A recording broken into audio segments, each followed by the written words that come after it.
watch me go, 'cause I don't need you to like me. Don't need you to like me. Don't need you to like me. You can say hello, but I don't need you to like me. Don't need you to like me. Don't need you to like me. You can watch me go, 'cause I don't need you to like me. Don't need you to like me. Don't need you to like me.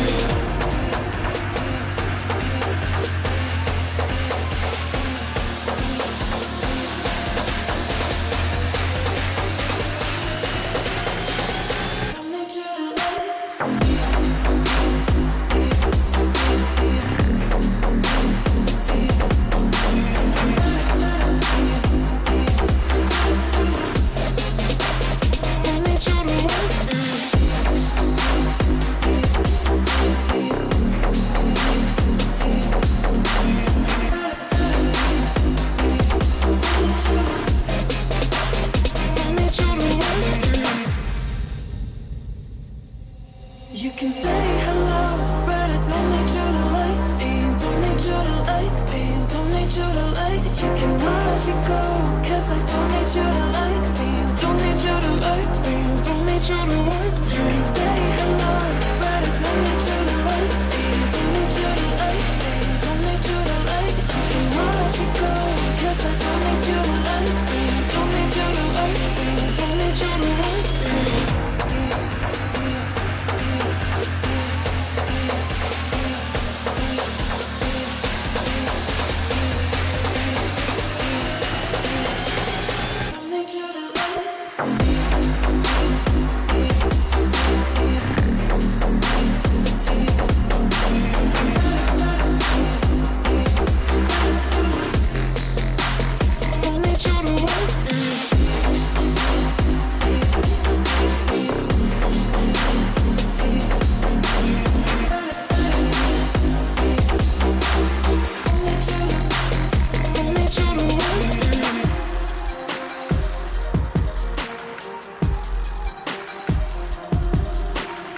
me. You can say hello, but I don't need you to like me. Don't need you to like me. Don't need you to like me. You can watch me go, 'cause I don't need you to like me.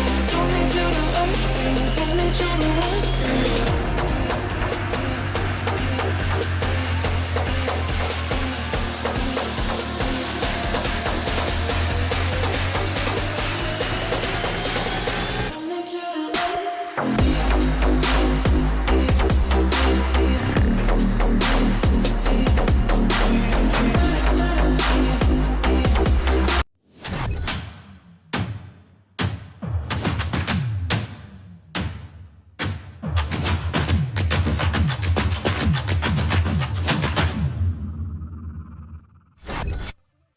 Well, hello, good afternoon. Hope yous are all doing well, keeping safe and loving FPL. Welcome to the FPL Game Week. Game Week 33 has eventually finished, and we now look forward to Game Week 34. Let's get those FPL issues you've got off your chest, and feel free to please pop your questions in the chat or join us even in the studio for the short time that we have this afternoon. Can't do my show on my own. got to have the FPL's fan favourite with me, and that is, of course, FPL Boona. How are you? Yeah, I'm okay, mate. Good afternoon, everyone. Oh, there's a lot of people joining us tonight. There is. This afternoon. Sorry, I'm used to saying tonight. Let's not dither about, shall we, Boona? Let's introduce our guest for this afternoon's show and get him straight in, shall we? Absolutely, mate. No problemo. So, as you all know, a slight change in the day of the week and time. However, you will all appreciate why we've done this. When a goat says that they can join us in the studio, you know, for you folks, we're going to change this up to compensate. So this afternoon we are honoured to have, as aforementioned, one of the goats in our FPL circle. He has become one of the go-to places for our weekly FPL content and has recently managed to turn his FPL dream into reality and now works on the game that we all love to hate full time. Hard working, though, for this guy is a complete understatement. How he somehow manages to juggle not only his passion for FPL, but also his family life, his new pup, well, it's a bit more grown up now, and a regular on various streams, including the popular Fantasy Football Scoutcast. Let's get to know the man a little bit better this afternoon. We've received a bag full of questions. We'll cover as much as we can in the time that we've got. And if you're tuning in live, as said, just get your questions in the chat and we'll try our best to get as much of them answered as we can. So here he is with over 99,000 followers on Twitter. He's nearly smashed through the 150,000 subs on YouTube. He is the one and only superstar of FPL. It's Andy. Let's talk FPL. Hello. Jesus, what an intro. How's it going? I'm alright. I work hard on those intros. Must take a while, yeah. Very long. How many days annual leave did you need to take for that, Lama? 10 days I'm off, mate. So let's, as I say, Andy, we'll just get cracking straight in because I know that you're a busy man, already scheduling streams even before we kicked off this afternoon. So, as I said, Boona has received a sack full of questions, so let's get to know you a bit better. And as I said to you, chat, good afternoon to you all. Thank you all for joining. Please get your questions in and we'll get through as much of them as we can. Boona, over to you, pal. Let's kick us off.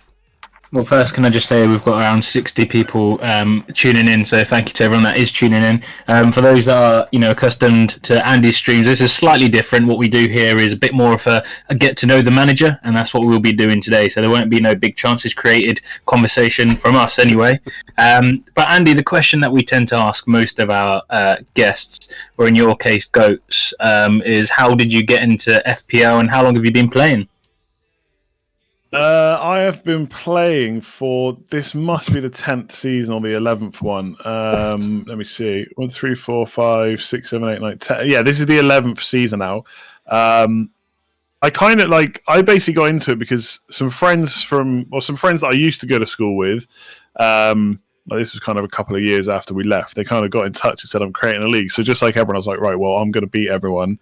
So straight onto Google, FPL tips, and then I found Fantasy Football Scout, and it's kind of gone on from there and got obviously more involved with it via Scout, then involved on Twitter, then YouTube. But it all came about from a guy called Joe, who I don't even really talk to anymore, to be honest. Just someone I went to school with, saying, do you want to join a league? And I was just like everyone else, was like, well, I know more than these guys, but I'm still going to need some tips off Google, basically. Nice. So, as I say, you managed to turn this into a reality for you. Was it just this season or the tail end of last season? I think it was, wasn't it? That you went full time. That must have felt great, especially since all the hard work you'd put into it, mate. Yeah, it was a bit scary because I left the job that I've been in must have been coming on 9 years, at least 8 years. And no job is obviously fully secure ever, but when you've been somewhere for 8 years, you feel like it's a big jump to go and do something like FPL. But yeah, so I've been working for Scout since November 2019, I think. So it's about 18 months. And obviously I've continued to build my channel on the side. That was part of the reason I did it, to have a bit more time to do mine as well, which is why I just took the risk, which is kind of paying off, to be honest. But it was very, very scary. I used to work for EA basically for 8 years. So yeah, it was scary, but I'm glad I did it, definitely, 100%. It's great to work in FPL, which I'm sure a lot of people would like to do. So I feel quite privileged, to be honest. I mean, I know you just kind of skirted over it there, Andy, just very, very briefly, but like for a lot of people that are into their gaming and obviously into the game that we now love to hate in FPL, you've done basically the two jobs that most people listening or tuning in would love to do: working for EA and now full time on FPL. Sorry, Andy. Well, what was the follow-up? Sorry, what was the last question then? Yeah, so basically, you can add? I was just basically saying about EA, the fact that you worked there and then managed to transition from there into full-time FPL. So yeah, I mean, EA came about again. Like basically, I used to, without giving you my whole job history, I used to work for Curry's, and I absolutely hated it. And a guy that I used to work with there, he basically posted on Facebook that he was now working for EA. So I messaged him straight away. I was like, "How the hell are you working for EA? What's the deal?" And he told me, and I just applied and got it. I mean, I think it sounds a bit more glamorous than it necessarily was. I mean, I really liked it in the last few years, especially like working on FIFA more in a community role rather than a customer service role. Okay. Was good. But I think when people hear that you work for EA or a games company, they think you're making the games, which I guess in a roundabout way I've helped with. But I'm not clever enough to be making games, that's for sure. Oh, thank you very much. Boona, I'll let you crack through them. We tend to ask people, Andy, what do they get up to outside of FPL in terms of career, and that's not so much applicable with you, given that this is pretty much you full time. But how much time would you say you spend on FPL a week, and how do you prevent it from becoming overwhelming, given that you've got a family too? Yeah, it's difficult for me because like it is like job and hobby and like kind of life in general. And like without sounding a massively cliche, although I'm about to, it doesn't really always feel like work. So I feel like I'm consuming so much FPL stuff, especially through Twitter. Yeah. Often when it comes to making the videos, I've already kind of like got it in my head what I need to say. There's not necessarily, depending on the video and the week, there's not necessarily a massive amount more research that I need to go and do because I've kind of already done it. But the only problem with that is I'm almost never switching off.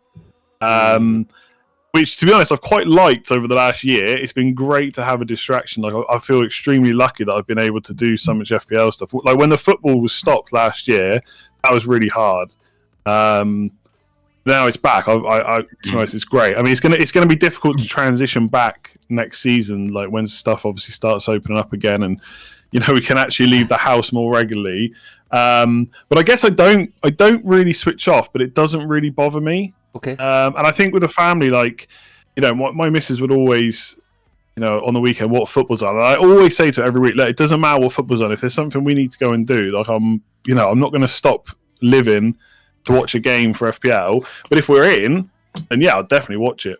Like if nothing's going on, of course I'm going to watch the football. So when's she starting her channel, Andy? Well, she quit playing this year. She played last year. I remember. She won her mini league for work, which is all she cared about. She basically won on a equal points, and I think it was then least amount of transfers. I think they do first, but that's how she won. And then she was like, "It's too stressful," because I think for a casual, she's proper casual, full on casual. When you start having to deal with doubles and blanks and stuff, it's just too much. Like you don't want with it with everything that you're doing. And oh yeah, absolutely, yeah. That's brilliant. But I was going to ask the chat to give predictions for what her YouTube channel would be called. I mean, if it was my missus, it would be called "Let's Boycott FPL." That's for sure, because she hates me playing it.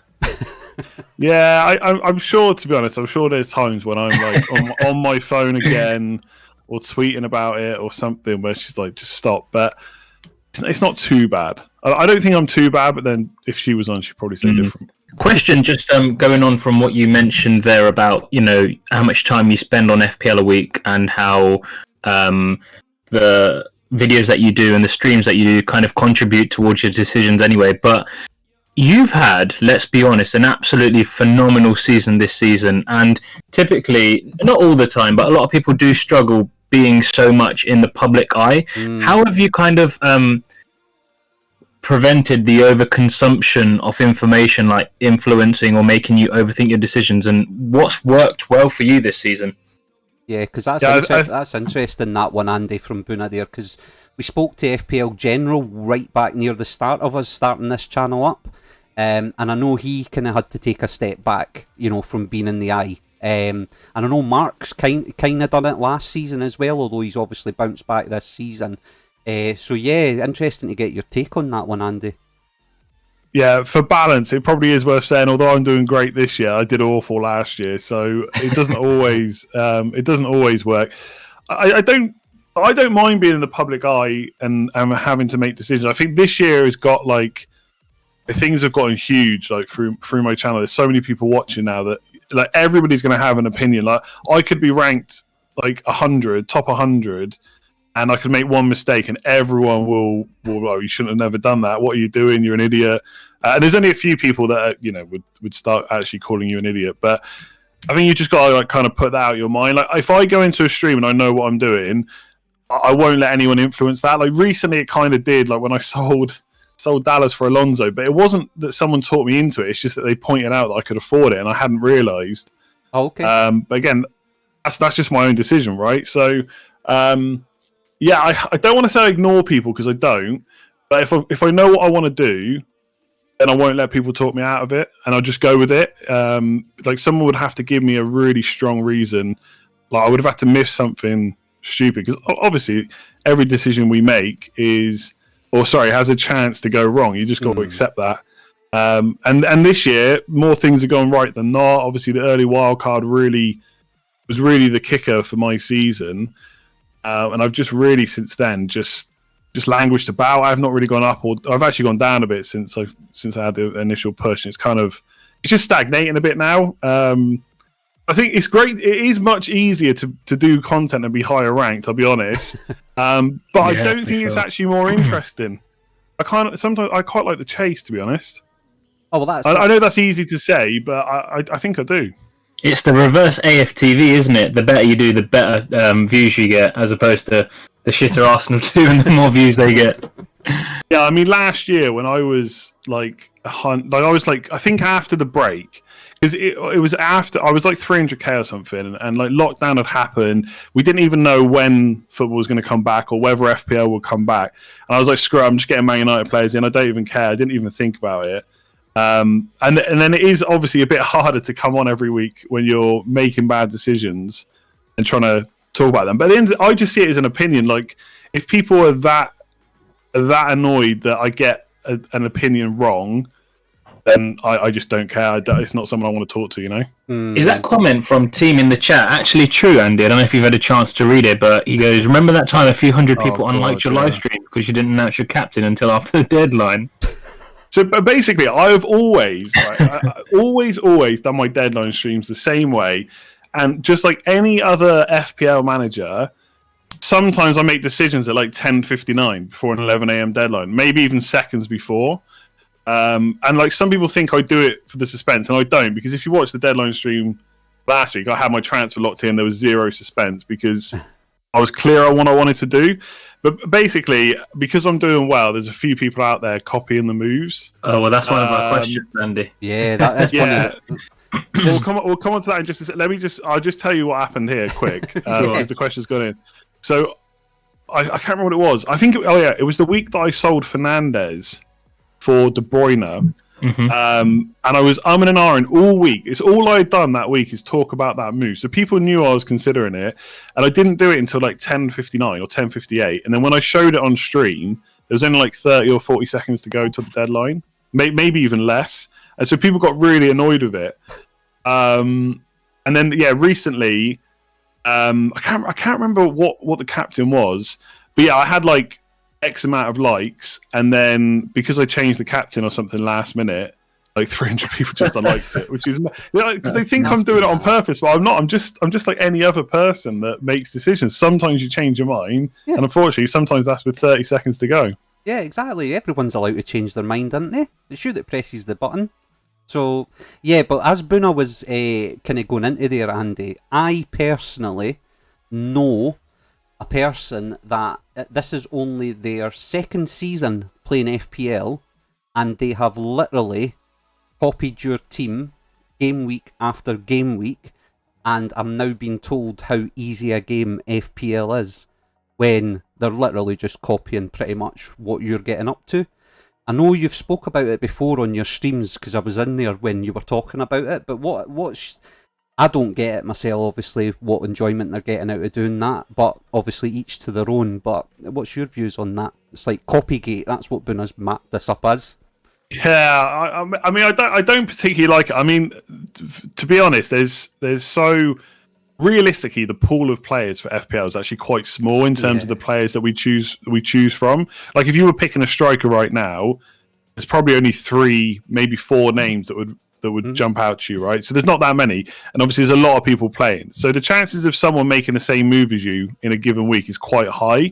But yeah, there are people that are doing it. Like I said this on a stream recently that it's pretty much impossible for me to win FPL, like especially this year, because even when I was like 300 or 400th, there was people above me that were making the same moves every week. So it's literally impossible. I can't catch them, which kind of soured things a little bit when I thought of it like that. Yeah. But the thing is, I don't really know what I can do. I mean, I can change up my content, but it's such a big part of what I do. Like no one complained last year when I was 160k. And there was probably people copying my moves. It just so happens that this year I've done exceptionally well. Yeah. Although I've still made mistakes, obviously. Like my opinion for anyone that's running a mini league with money on it, for example, would be that if someone literally has made the same moves as me every single week to the point where they've wild carded with Chris Wood in game week 18, and then they've dealt with him at the same time. To me, that's enough to get rid of them from the league. It's a hard thing for me because I don't really know. Like next year I could be like 500 400k and someone could copy from the start and it would be a massive mistake, because I don't get everything right every year. Of course I don't get everything right week to week, so it's a tough one. I don't like it. I don't like when people tell me, but I don't really know what I can do, because it would, for the couple of times it happens in a few mini leagues, I would have to change up like maybe not half my content, but the deadline streams, for example, is such a big part of what I do now. If I just stop showing my team, it wouldn't kind of be the same. So it's like I feel like I'm between a rock and a hard place. Yeah, basically. you are a bit. No, I totally get that, and you are. And a few people have already commented on it, which are in agreement with all of us, obviously, that there's just no fun in doing that. Each to their own. But you've got to just play the game for yourself. A couple more questions here, chat, before we start diving into what you're getting up to. So any questions that you've got for Andy, please do batter them in the chat and we'll get through as much as we can. Boona, number 4, I think you were going to ask, and then I'll ask the smash one. Yeah, I mean we've sort of covered this, but be good to get a bit more of an in-depth thought process from your perspective. But what would you say?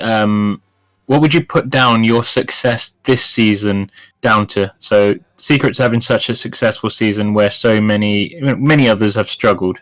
What have you kind of done differently or done well, in your opinion? Well, the one thing that I changed this year, which I tweeted about right at the start of the season, was that I wanted to use, and people are going to hate hearing this because I know how much the eye test is a big thing, but I've really started using stats even more than I ever did. Wow. Basically, and I've pretty much taken I still use the word because it's hard to not use it, and we know what it means to most people, but I don't tend to take things like form or anything like that into account. So I got Jamie Vardy in, for example, 2 weeks ago, and I know obviously this week he didn't do very well at all, especially compared to Iheanacho, but I've actually got both of them, and I took Fernandes out because of the fixtures. I got De Bruyne for his double. That worked out well because his underlying stats are just so good. And then Vardy's are actually pretty good as well, even though he hadn't scored for 16 game weeks or 1 in 16. I can't remember what the stat was that people kept saying. I couldn't even tell you. I don't even know when he last scored 2 or 3 games in a row. That tells you how much I'm not looking into it. So I'm really just going for underlying stats, but over a long time, plus fixtures. And again, the fixtures based on stats again. So, for example, Villa, I think, are seen as a pretty good defence. But if you look at the stats, they're like bottom 7, I think. for kind of expected goals conceded. So that's one thing I've done. That's probably the main thing, to be honest. And I've really tried to not force a player out. So sometimes, like if I had Fernandes right now, for example, there'd be a lot of people like actively looking to sell. Whereas I try and think of it from who do I need to buy, and if there's no one obvious, then even if Fernandes hasn't scored an open play goal for 6 games, I would just keep him. Yeah, I'm looking for the players I really need in rather than actively looking who I need to sell. If that makes sense. Yeah, makes a lot of sense. Someone else has mentioned that as well on one of our pods. I can't remember who. Might have been FPL Salah.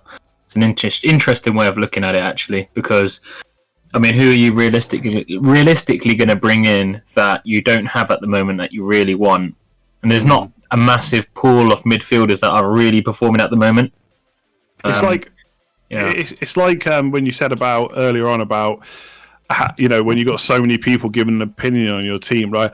I'll often, like, if I show some of my team now, I'd be like, what the hell have you got Dan Burn in your team for? But I mean, realistically, Dan Burn's third on my bench every single week. He's not, there's 5 game weeks to go. I'm not worried about Dan Burn sitting there. I'm worried about how many points I can get in my first 11.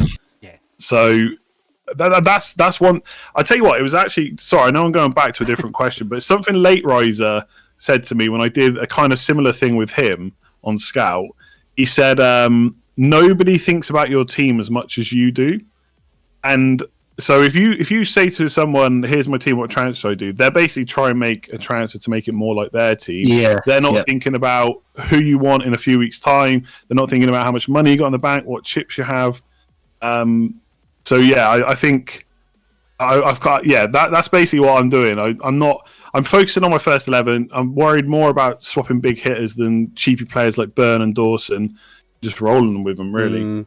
Are you looking forward, just out of interest, are you looking forward to football almost going back to like some kind of normality? Obviously fans coming back will be brilliant for a start off, but what I mean by that is that at the moment we're just like consumed, like you're pretty much getting to watch every single game that's on, whereas normally in a season you would maybe get the odd game on a Super Sunday, for example, possibly one on a Saturday, one on a Monday, so you might get maybe 4 games, whereas at the moment you're getting pretty much a full quota. So I mean, what's your views on that? Like, I'm in 2 minds because one, I'm a Man United fan, so when it goes back to, if it goes back to normal, which I'm sure it will, for loads of different reasons, Man United are still more often than not going to be on TV, so I can still watch it, but I don't have to go through the almost pain every week of watching, of seeing my rank after one game. Aye. So I'm kind of, in one part, I think it's good for all the teams that aren't regularly on TV. So basically, at this moment, anyone can watch their team. Obviously, they need Sky or whatever. But that's good. That's a good thing. But from an FPL point of view, I hate that it's dragged out. Like that week we had recently, I think it was the week before last, where it went from Friday to Thursday, and only 3 of the days had 2 games. It's just not fun from an FPL point of view. And to be honest, I've seen people who don't play FPL say the same thing. That they just want to track the scores on a Saturday to see 4 or 5, watch one match and just track the other 4 or 5. I got to be honest, I love football, but there is too much sometimes. I don't want to be watching 10 games a week. I just don't. I'll catch the highlights of some of those games. I don't want to sit down and watch Wolves versus Burnley, even if there was 4 goals out of the blue, which was ridiculous. But obviously for Wolves and Burnley fans, it's great that at the moment they know every week they can watch them. I've got a question, Andy, but I just want to do a quick time check, just make sure that we don't overrun too much. I'm good. Sure? Yeah, go on, I'm good, yeah. Okay, so the kind of $1 million question at the moment that seems to be surfacing the Twitter sphere, and I've asked a few people recently, your thoughts and stance on effective ownership. In terms of your style of play, is it something that you use as a kind of defense? Well, let's use Joe's word, John T's term, as a shield. Or do you not really take much note of effective ownership and make your decisions based on who you feel is the right captain, which may or may not be that same person? Yeah, I try not to take it into effect. I mean, I sometimes wonder if subconsciously it is on my mind without even realizing it. Because even though I don't check, I check ownership for video reasons. I don't really check it for my own decisions. So, like, if someone asks me for a differential, obviously I've got to go and look at who is low owned, and you have an idea of who is low owned and who isn't, right?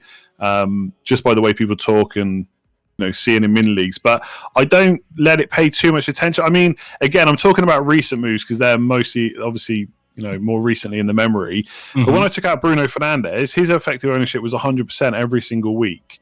But I looked at the fixtures and just thought, there's no, and this comes back to something I've done this year. I have planned my captaincy like 3, 4, 5 game weeks in advance.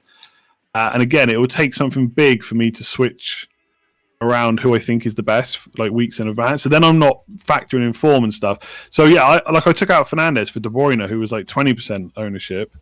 And I didn't really worry about it. And it's just like when I took out De Bruyne and I had money for a big hitter, I didn't go straight back to Fernandes. I went to Vardy because he had better fixtures. I couldn't even tell you what the ownership was at the time. But I mean, I think everyone does use ownership, right? If I'm choosing between two players that I genuinely think are really, really close, then sometimes I might go for the differential if I'm trying to climb rank, and sometimes I might go for the safer pick if I'm not. Like if I genuinely can't differentiate them. But I think it's very rare that you can't.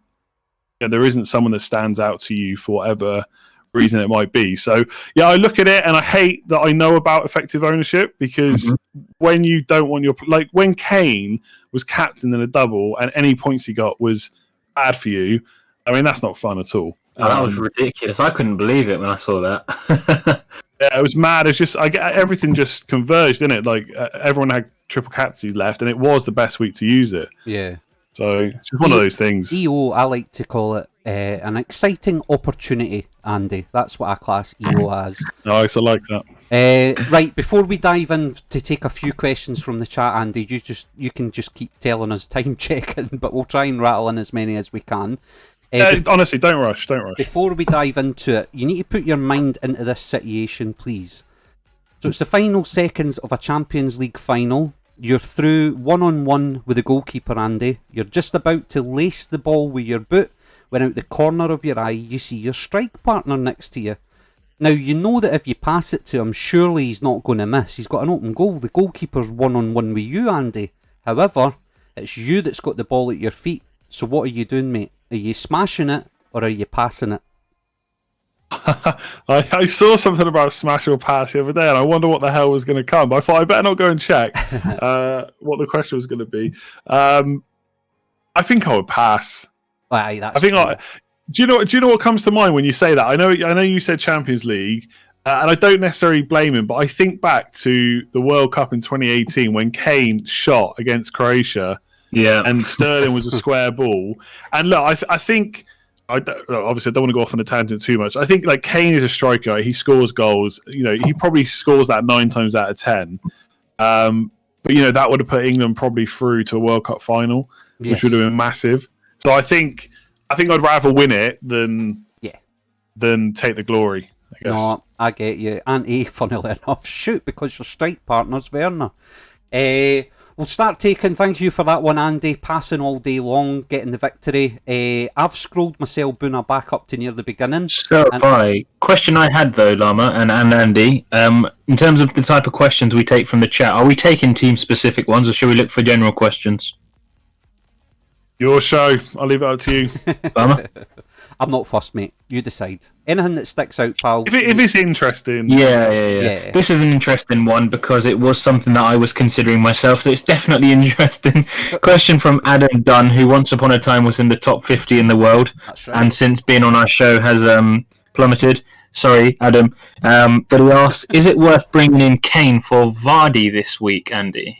Ooh. Yeah, I'm kind of in two minds. I hate to like caveat everything, but everybody knows, right, that the doubles and blanks thing is going to be potential chaos. Mm-hmm. So if Vardy was going to have a double in 35, if we found that news out this week, then I would probably hold Vardy, because he then has 3 fixtures in the next 2 of which are Southampton and Newcastle.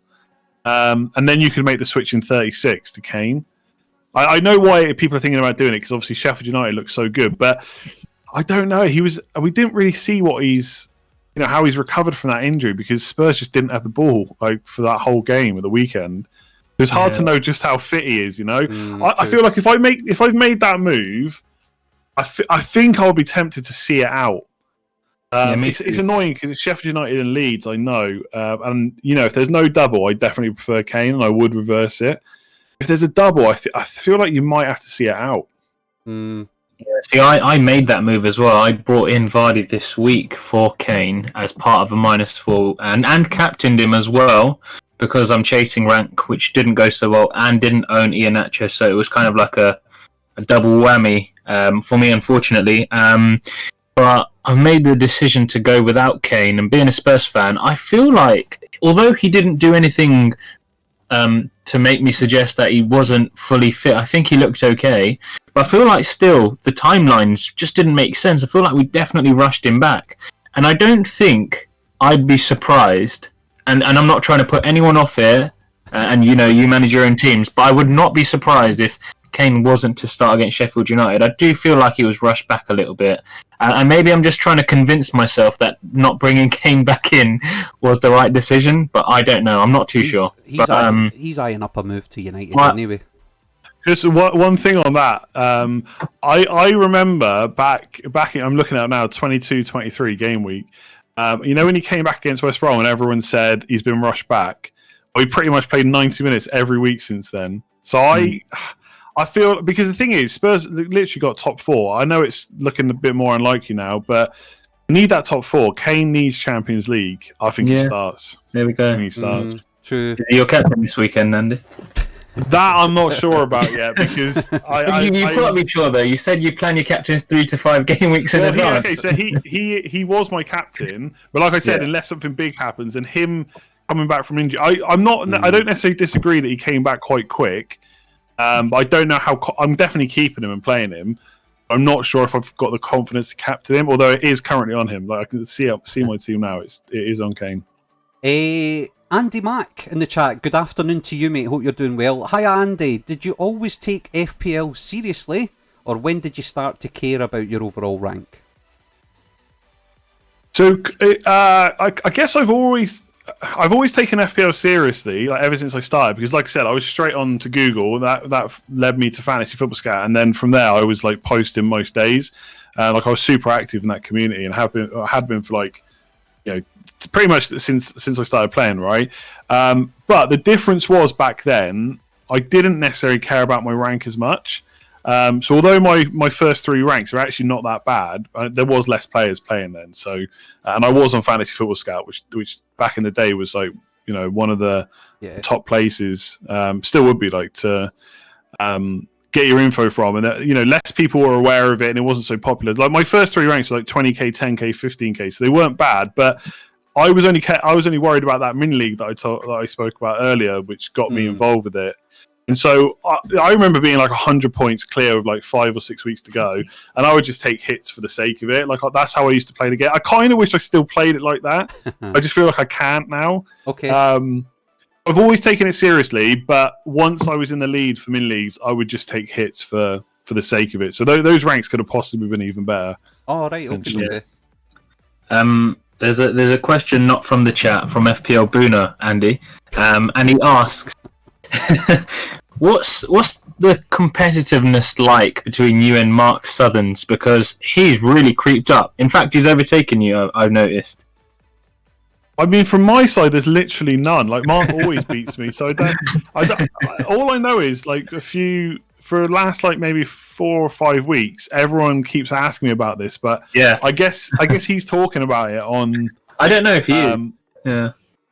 I don't know. I don't have like Mark beats me all the time, so I think I beat him last year. But I mean, we both did awful then. Yeah. So I mean, if I was placing my money on me or Mark, I'd always place it on Mark. I've got a good question came in here from Arthur. Arthur Van de Broek. This is brilliant. Hopefully I might have like totally fluffed your surname up there. Apologies. Hope you're doing well. Andy, I've always wondered if you know these other FPL Twitter legends like Ben Crellin, FPL Rockstar. Do you just know them via Twitter, or do you all go on holiday together? Holiday. No, I mean, I only know that. I only know everyone through either. I don't think there's anyone. There's a few of my mates from home that I follow, but they're not really active FPL members. So everyone I know from FPL is through Scout or through Twitter. I have met some people before from like Scout, do like a Scout camp thing, which used to be just for Fantasy Football Scout, like employees, or I used to moderate the site and stuff, so I used to get invited. And last time they did it, obviously they didn't do it last year because of COVID. But the year before, they did open it up in the evening, so there was a few more people that joined. So I've met like Lee and Sam from Family. I've met Holly from Fantasy Football Community. I've met Tom and Nick from who got the assist, and a bunch of other people that I'm going to forget, like Simon March, Ben Crabtree, like quite a few of the winners I would have met as well, as Luke, like Disable, and obviously as Joe, Mark. So yeah, I've met quite a few. We don't go on holiday together, but obviously there are meetups. Like I went to the Bristol meetup again. Wouldn't have been last season. That would have been the season before. I met a bunch of people there as well, like FPL Prince, for example. I think Sky Player and FPL. I can't remember all their handles, which is really bad off the top of my head. Yeah, I've met quite a few people basically, but we don't go on holiday. It's usually just a pub venture for a day. Obviously, the fest guys are trying to do something as well. That's right. Yeah, it's going to be quite interesting. But I'd like to get to one of the Planet FPL meetups as well, because that looks really good. It's just always in bloody London. I know. Which is annoying when you don't live in England. I didn't realise this until we started doing these streams, Andy, the amount of people that are actually up in Scotland. Like, you've got General over in Glasgow, you've got FPL Salah up in Dundee, there's a, FPL Dave, there's a rake in and around here. So I think you jumping on a ferry over to Glasgow is not a big issue, to be fair, and then we'll just get something sorted. It's the same thing with Ireland. I'm sure exactly. I know there's lots of people in Ireland as well, but I know why people do it in London. But then when you don't live in London, it's pricey, Yeah, for come sure. over hotels and stuff. And I'm Scottish, so pricey doesn't really sit well. Totally joking, obviously. There you go. Yeah, I'd like to go to a few more. Like, all I'll say for anyone that's thinking about it, I don't think I've met someone that hasn't been just great to talk to have a drink with. So I would highly recommend it, because although obviously FPL is like this nerdy thing we all do, once you go to somewhere where everybody's into it, like it's just like a normal conversation like anything else. So yeah, it's great. Honestly, I would recommend it. Cool. On the note of meetups, given that we've got so many people in it, just a heads up that I'll be joining the FPL Juice guys on game week 38 for a live stream in their studio for game week 38, along with FPL Raptor, Ping Green, and the Plonker Aaron. So that'd be pretty interesting. But we've got a question from Andy Mack in the chat. Andy, if you didn't run your own channel, which podcast or channel would you want to be part of, and why? I'm not sure if you're able to say, but I'm going to exclude Fantasy Football Scout from that. Yeah, that would have been an easy answer, wouldn't it? I don't know, really. I quite like Elite FPL. If I'm just sitting around and working, I want to just stick someone on. I quite like. I stick them on quite a bit. I like Planet FPL. The only thing is, I just don't know if I could do as much in-depth football talk as them. To be honest, I feel like I would be a fraud. They really have like just the general football side, and obviously all the topics they talk about is great. I mean, they could easily branch out into just doing normal football content, not even having it under an FPL umbrella. Like they could have two. We're getting into like strategy and stuff, but they definitely could do two different things, I think. I don't want to sit on the fence. I don't really have a preference. I think there is generally loads of great channels out there. Like I like doing stuff like this as well, which is a bit different. Like Mark's going on 3 podcasts this week. That's right, yeah. I know. If I went on to 3 in a week, that would be. It's just always a similar type of questions, which is not a problem because everyone's got the same worries or concerns over players. There's only so many times you can answer the same thing in a week. Yeah. I like doing different stuff like this. No, cool, nice one. Craig, I know you've spoke about it before, but I don't know if you want to just touch on it briefly. Good afternoon, Craig. Hope you're doing well, pal. Hi, Andy. How come you ended up moving to Ireland?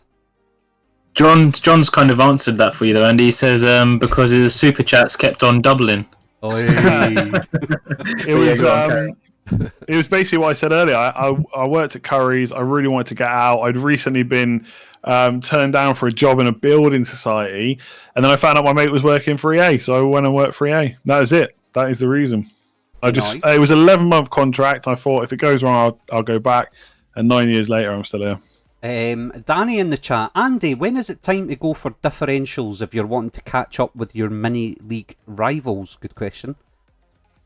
Yeah, I mean, you've got to start thinking about it now. I think it's hard to give like a blanket definitive week because it's going to depend on how far behind you are and what players they got. Because obviously, if you're thinking about min leagues, I don't know. I mean, just to give an example, like Bruno Fernandes is still really highly owned, but if your min league rival doesn't have him, he's a massive differential, right? It doesn't matter that the whole of FPL still own him. So I think you've got to look at that. But you can. There's a few different ways you can differentiate, right? You don't necessarily have to do it on a player-by-player basis. You could do it on like captaincy, for example. Like if I was only bearing in mind we still got a double. There's some guaranteed doubles and some possibly other doubles to come. There's still potential for big moves. If you're only like 20 or 30 points behind, I wouldn't necessarily go too crazy just yet because that can be made up in a week, right? Yeah. If you're like 50 plus, I'd probably start thinking about it from this week. I think that's 10 points a week then. Yeah, no, thanking you for that. I'll take a few more questions, I think, Bunai, because I know time is of the essence. Team Ask's a really good one, a regular on the show and a member in the Discord. Andy, random question. I've always wondered, mate, what decisions you make when putting up the jersey behind you in your streams. Is it an informed type decision, a captaincy decision, or is it just unrelated altogether? Yeah, it depends. The shirts are up for different reasons. One overarching thing, which I have to keep explaining to people at the moment, is they only go up if they're either like something to do with the stream, like a player we talked about. But usually, I have to have bought them. So, for example, Ian Acho, I only jumped on the last week or two, so he's not going up. Jesse Lingard, I missed out on all his points apart from the last one, so he wouldn't go up. So it's got to be something that I did or that was to do with the stream.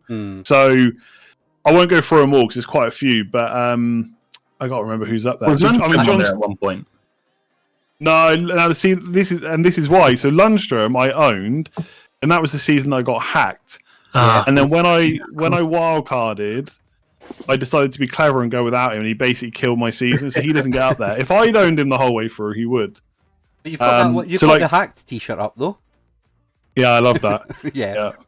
Like Antonio's pretty much in because he was in my team when he scored 4 goals last year, which is ridiculous. McNeil was in because I bench boosted with him, and he got 14 points, which is just unheard of from McNeil.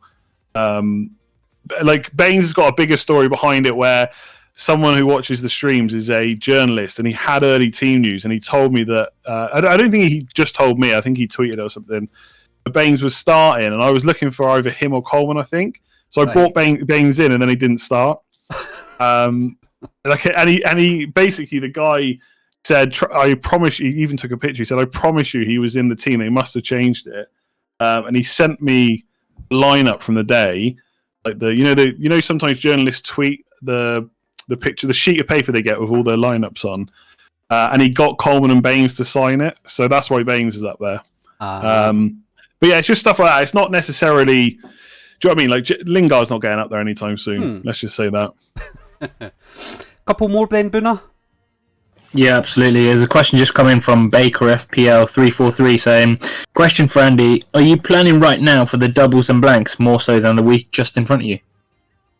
Yeah, so this is where it's really important to take into account that no one thinks about your team more than you. Like for me, I've got the free hit, so I don't need to worry about who plays in 35 if that's what happens, because I will just free hit.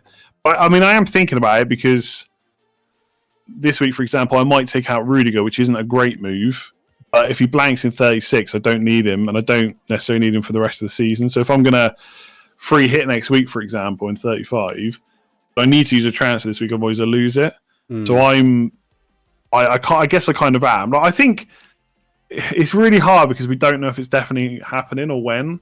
I think you have to think about it. I know sometimes we can get trapped by players that end up not being good that we've just kept because of a double. But I think, I think you have to think about it now. I mean, it could be like in a week's time, right? So it's worth considering, and definitely make your transfers on Friday this week.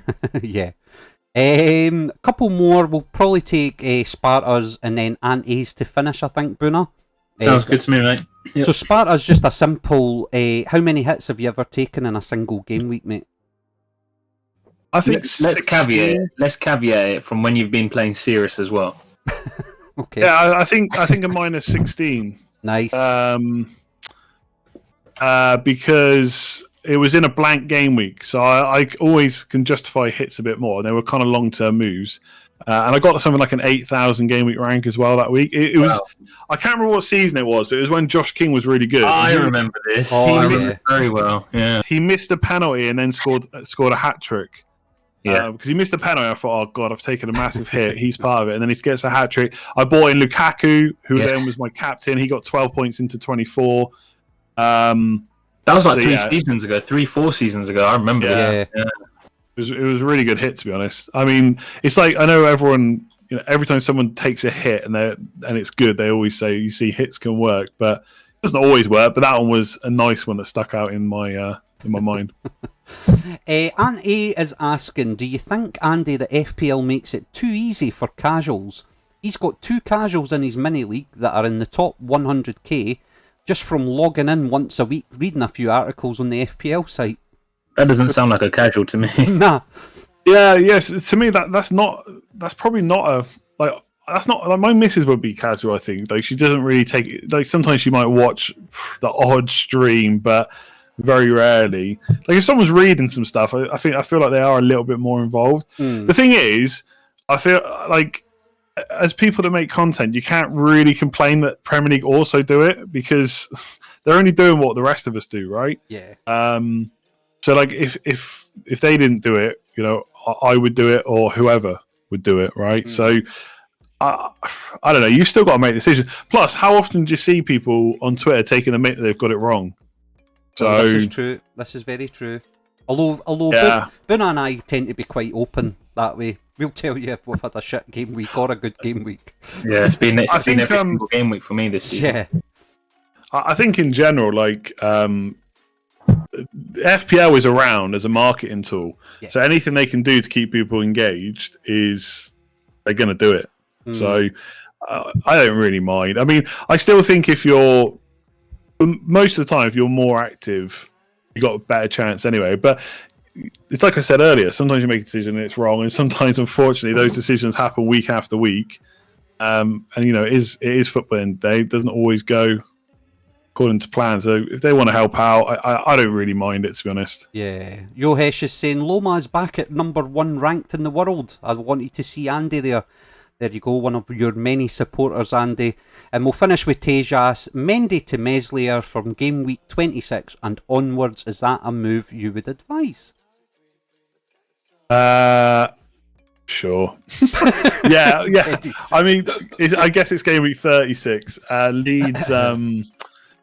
Leeds have good fixtures, so yeah. The only thing it does is it blocks Bamford, Rafinha, and Dallas. True. But Meslier is good for saves, so yeah. Nice. I like it. No, thank you, and thank you, chat, for every question and all your input this afternoon. It's been much appreciated, and on behalf of Boona and I, just want to say thank you very much, obviously, to Andy. Andy, now, if for some strange reason... No, you can't ask this question, Lama. It doesn't make sense. We're talking to the founding god of FPL here. I know, but we still need to say, because I need to let Andy pimp himself. It's only fair. Every other guest's managed to do it, so why can't Andy? Andy, please just let the chat know and the listeners that are listening back know where to find you, as if they already didn't know. But anyway. Yeah, let's talk FPL on YouTube. Let's talk _FPL on Twitter, because somebody is camping on my freaking username. Sorry, Andy, I didn't. I'll just change it now. Apologies. It's so annoying because basically, he started it, or she, I don't know, started it in August 2017, and it was only a few weeks before that I decided to change the name to Let's Talk FPL, and they freaking took it. Wow. They've made I don't know how many tweets, but it's someone moaning at like gambling tipsters for like 7 tweets, and that's it. Jeez. Anyway, I just wanted to rant about that. It does my head in. Hey, listen, this is what this is all for, mate. Is just you get stuff off your chest as well as us and the chat, so not a problem. Boona, are you wanting to say cheerio and wrap it up? Absolutely. So firstly, just a massive thank you, Andy, for joining us today. I know this has been a few months in the making, given your busy schedule, but we really appreciate it, pal. And thank you to everyone else that has joined us, I presume predominantly from Andy's channel. We hope that you've enjoyed it today. Hopefully we've given you a flavour of what our channel is about. And the guests don't stop here. We've got quite a few more blockbusters lined up for the upcoming weeks, including and Mark Southerns, as well as who got the assist, Tom and Adam Hopcroft as well. So if you've enjoyed it today, we would really appreciate if you could help support the stream and the channel with hitting the like button, and also, more importantly, subscribing. We will be taking on board some of the feedback we've had from you guys over the last few weeks, including a more visual stream with cameras on, and that is something that we're working to have potentially even next week. So thank you for that. Please do drop a comment as well with your feedback and just how you found the stream. Otherwise, we wish you all the best. Thank you. Nice one. Take care, folks. Cheers.